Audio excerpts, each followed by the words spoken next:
2007 Dodge Mercedes-Benz Freightliner Sprinter, second generation. That model's from 2007 to 2018. I lived in it full time from 2015 to 2021, about 6 years, and I built it in public without a shop. Now I have a house with a shop, but it's pretty messy right now because this is post hurricane, what's its name? Ian. And now I'm getting, I bought a 2018 Ford Transit camper van. I'm transferring the good components out of the old one into the newer van and putting the older, the inferior parts from the Transit camper van into the older van to resell this van. So I tore out the Tesla module and the Victron inverter, and I'm going to put in these lead acid Renogy batteries that came with the newer van, put them in this older van, and surprisingly it had this high-end charging unit that's going to go to the older van because it's 12 volt. I don't do 12 volt, I do 24 volt. And so the next owner of this van is going to get that premium charger, and a lot of that electric vehicle charging station equipment is going to come out, and that's largely for liability purposes. I don't want somebody getting electrocuted, not knowing what they're doing, whoever buys this van next. So I'm going to set this one up really simple. I'm going to strap down those two lead batteries and connect it to the inverter, the cheap inverter that he has in there. That the guy I bought this van from, this cheap inverter is going to go in the old van, and the high-end Victron I put way back here. It's very difficult to mount it up there. It's very, very, very heavy. That's very, very heavy. This is the Tesla 24 volt 466 amp hour equivalent 12 volt battery pack. It's a 24 volt 233 amp hour equivalent to 466 12 volt, and I've been using that since early 2017, somewhere around there, and it has been very, very, very good. No problems with it. I used to have it wrapped in a fiberglass blanket in case it explodes or whatever, but it's so reliable, I don't think that's going to happen. And this van I bought has a lot of builder mistakes. The guy who built this, some of the things I had to come back and fix up behind him. This shade was flapping around when I drive, and it was really annoying when I'm trying to sleep because it just keeps moving. So I installed magnet. I screwed those in there, and it just attaches right to the metal frame. Did that on both sides. Also, he glued carpet all the way through the other side here, so these panels did not fit. They kept on popping out, so I had to take a razor blade and meticulously cut the fabric so that would seat in there. He also did it to the door here, but the doors aren't hard to close back here, so I'm leaving the fabric. But however, this was a big problem right here, where he had the fabric going over the edge right there. So when I closed the door, it was very hard to close the door. I had to slam it, and that's a danger to my dog because it was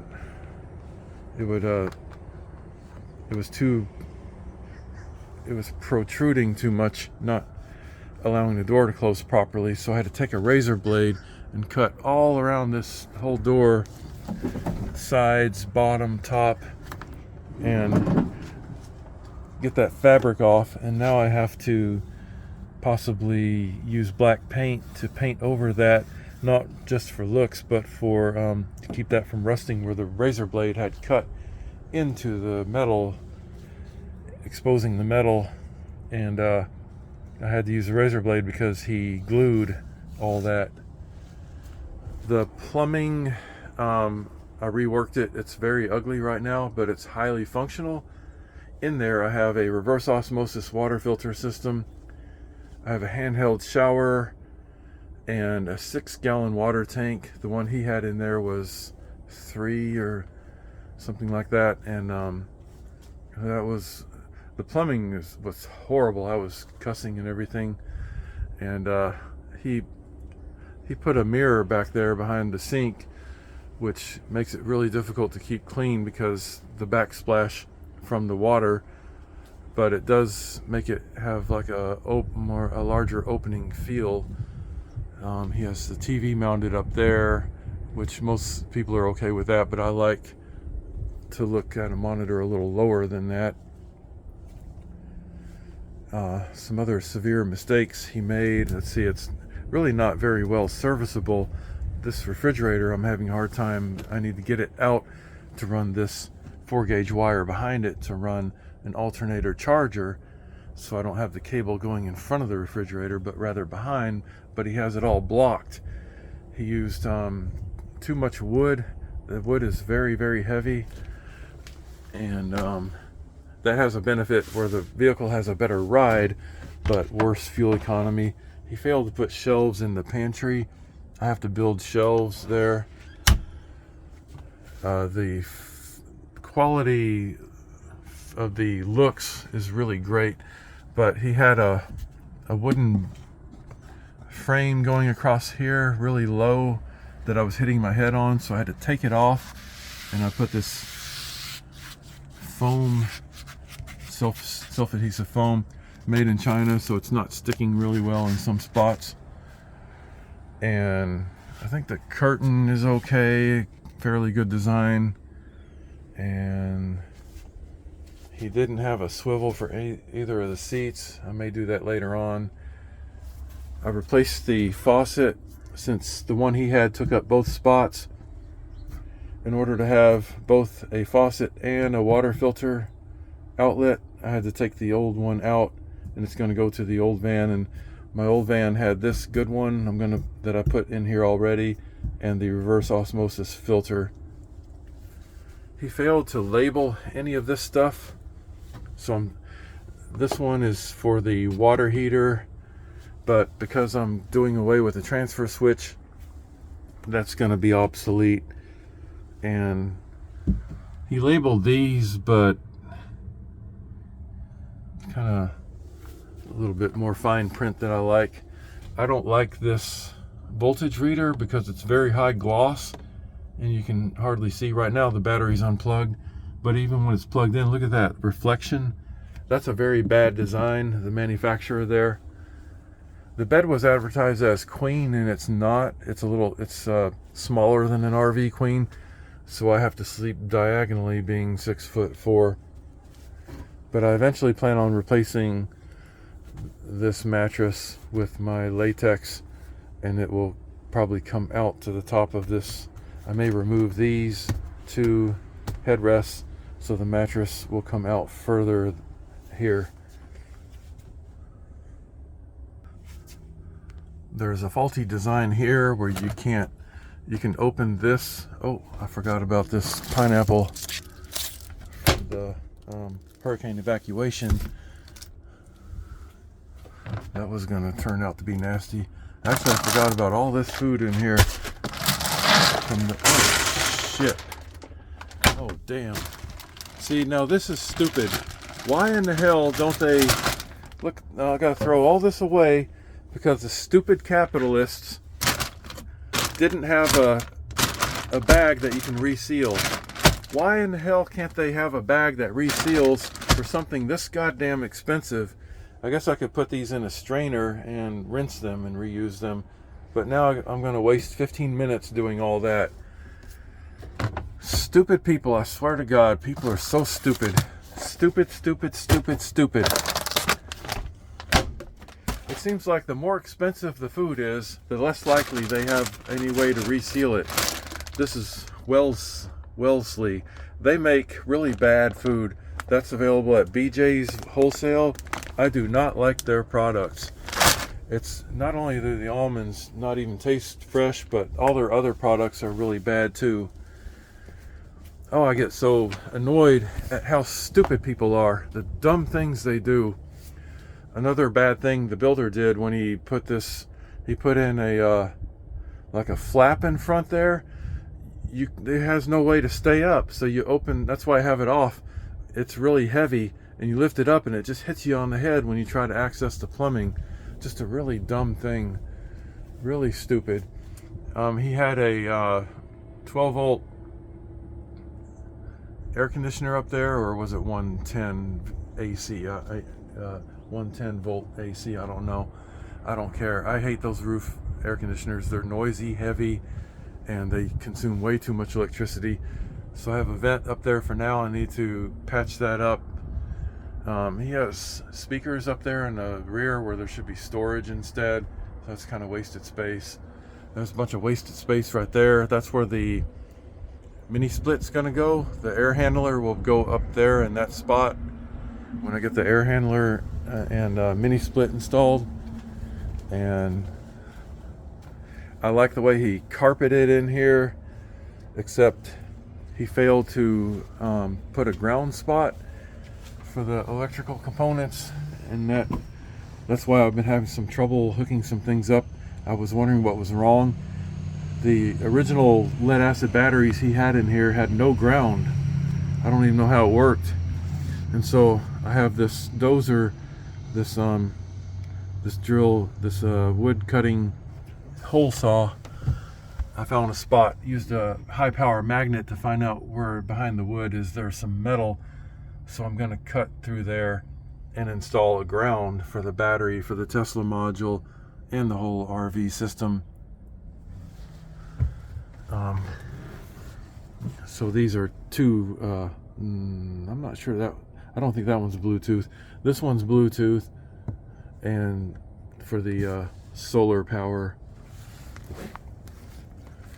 So all of these are in the original position his old components were. But to go down from 24 volt to 12 volt, I install this that will go to the fuse panel. These are all 12 volt. So from here, a 24 volt cable, about 8 or 10 gauge, is going to go across from the Tesla module to here. The transfer switch I'm probably going to get rid of, because with this Tesla module, and I'm going to put more solar panels on top, maximum solar panels, maybe 600 watts will fit up there. I won't be dependent on shore power for the high energy consumers such as air conditioner, water heater, and microwave. Particularly with that kind of a super duty inverter right there that will power probably the air conditioner and the microwave at the same time, because I think it's rated at 3000 watts continuous, if I'm not mistaken, and that's 24 volt. Another reason why I pulled out the Tesla module out of the old van is for liability purposes. I didn't want the new owner of the Sprinter van to come back at me with some problem if they have a fire or something, or explosion, because they hooked something up wrong or didn't manage it correctly. I know how to manage this battery.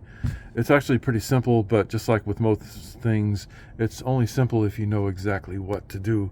And I know exactly how to manage a Tesla module. If I were to start over again, I think I would still get a Tesla module. I really like them. And I would do my own BMS. They don't come with a BMS that's compatible with an RV system, because in a Tesla car, a Model S that this came out of, there are 16 of those in a car, So the BMS for the car is designed for 16 modules. So I have to hook up my own BMS battery management system to monitor that battery to make sure it's safe.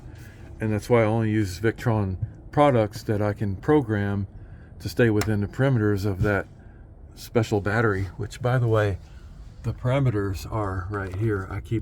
I made that label and I keep it there. So right there, you might want to get that screenshot if you ever want to deal with a Tesla module.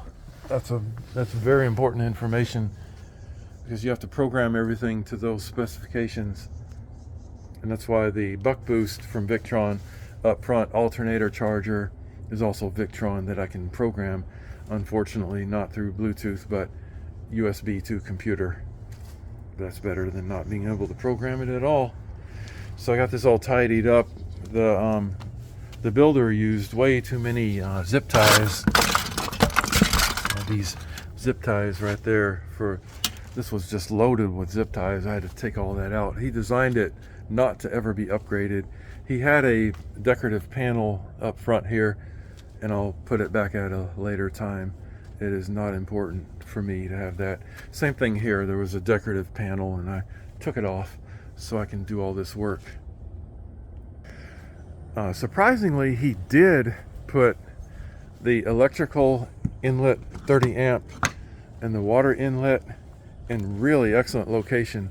I like it by the driver's side door, so if I am connected and I go to take off, when I come in to take off, I can see that it's connected. That's why you don't want this on the back or the other side. You always want it closer to the driver's side door. Here he has a cable inlet because he's old school. He's an older guy. Right there. I will probably never use that.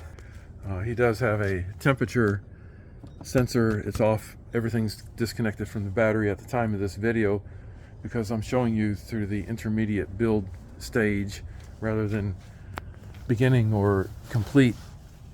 And so the fan will automatically come on if a set temperature is reached to keep this area cool, which is very important when you have a high-risk battery like this one, because this is lithium ion cobalt.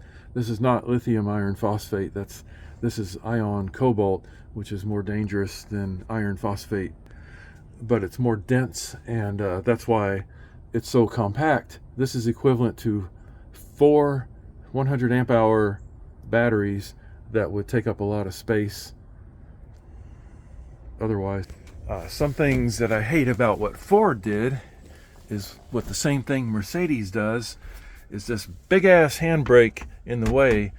So when I come from front and rear, including my dog, especially the dog, gets its harness caught in here, which could be very dangerous. They can actually die of asphyxiation or something if they get their harness caught in here, or their leash, even worse. So this is very stupid. There's no need. Look how I got a fairly big hand. They could have the handle back here. It doesn't have to be over here. I understand maybe for a better fulcrum, but how often are you going to use an emergency brake? A very bad idea. And I don't like this non-ergonomic right here. It's a sharp edge. So when I get in and out, if you're not wearing thick pants, you can get your ankle, you can hit your ankle on that and get it bruised and cut. Mercedes does the same stupid ass shit. And they have like the hard armrest, really hard, uncomfortable. So I've used this one here that's velcroed on. Surprisingly, being made in China, it's actually holding on there. This one keeps on slipping all over the place because it's strapped. I don't know how I'm gonna get it to stay on there without damaging the armrest. I don't want to do that for resale purposes. Another gripe about Ford is the legroom is very bad. It's so bad. It's a big reason I've been delaying getting a Ford, but up all the way to 2022, Ford is still the better one to choose, but the legroom is just terrible. And so, like when your left foot, they put it over the wheel well, and so you're scrunched. Your left foot is scrunched. You have no way to stretch your left foot, and the right foot, the brake is kind of really out high, and so you have to really pull your leg back. If you're a taller person, that is really bad. And so I did a cheat. I took all 4 of these Torx 40 bolts out, and I scooted the seat back, and the Torx used to go through here, now it goes through here. So just that 1 inch and a half makes a big difference. That helps a whole lot, just to move it back 1.5 inches. And on the rear frame, I had to modify it, which I cannot recommend for safety reasons, but at your own discretion you could. And so that's how I got the seat moved back. I lose a little safety feature here. They have this protrusion that would normally go in that hole, and now it's not there, but the seat's bolted down with 4 bolts. It's not going anywhere. In an accident, it'll still stay put, I hope. But that's really bad of Ford. I mean, it's like driving a subcompact car, or even worse. I know even like a Honda Civic has more leg room than this. That's just absolutely unexcusable of Ford. It's really selfish and thoughtless of their engineers, who must be short-legged little pricks, to do this and not even consider anyone with longer legs than what they have. I really despise those engineers for that. That's really bad. That's really selfish.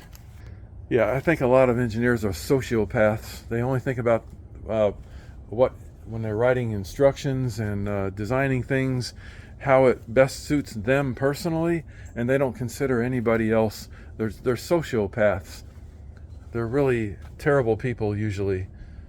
I mean, they're terrible in that regard. Other than that, usually good people. But I'm just so frustrated with the way directions are written, instructions are written, and the way products are designed is so selfish of them. I still have a lot of upgrades to do. That'll be in a different video on how I'm gonna when I'm done with this, what that's gonna look like. It's gonna look very similar, but I'll still have a lot more components installed here for battery management, for example.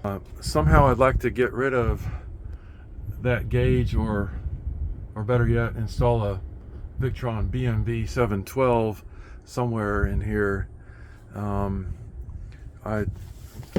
With the Sprinter, I liked having a display right there, but then I had to run wire through there, and it's very, very difficult to do that without damaging stuff, all that plastic in there. Oh God, what the hell's the matter with people? Jesus, you know how expensive these almonds are, and they can't have a bag that can reseal. It's just absolutely retarded. I mean, how much more does it cost to have a resealable bag on there? Yeah, I think society's really screwed up. I think people are just really stupid in general, but I can't do anything about it. It's just really frustrating. Every day I'm constantly running into suffering over people's stupidity. And when I was putting this plumbing, man, I'll tell you what, this plumbing was pissing me the hell off. This stuff is really, really bad design. Plumbing should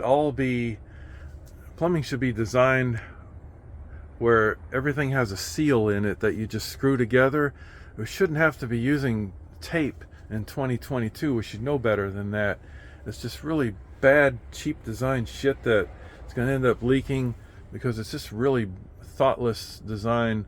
The plumbing engineers are really terrible people in that regard. Another gripe is, I think I mentioned this in about every video, is why in hell do we still have both standard and metric tool sets? It's just absolutely retarded, stupid, and it wastes so much of my time trying to figure out, is it standard, is it metric? I got to put a socket on it to see which one is the tighter fit. It's just so retarded. Get the hell rid of standard now. Get rid of standard now. Get rid of it. We've got to switch to metric. It's just absolutely retarded. We have lots of mechanics lugging around 2 sets of tools. It's just so stupid. Just absolutely retarded. Yes, I understand, well, if we switch over to metric, we still got to have standard to fix the standard ones, but the sooner the better, because in 50 years from now, or even less, we won't have standard. We won't have to have standard tools anymore. 20 to 30 years is really not that long of a time to make standard obsolete. Let's do it now, you stupid people. Oh my God. I don't know what the delay is. Nobody has any legitimate explanation. It's just really stupid. Another gripe about Ford is these lights here run off of the Ford battery, the van battery, and they stay on forever when you have doors open. They don't shut off. They don't have a timer. And the only way is to push that button right there. And so for a camper van, that's terrible, because if I'm up here, if I'm on the bed and those lights are on, I can't sleep. And look at the long distance down here to that button to shut those lights off. So I may have to hack into this and relocate the on-off button up here, or just simply take the covers off and disable those 2 lights. Please share your thoughts and comments.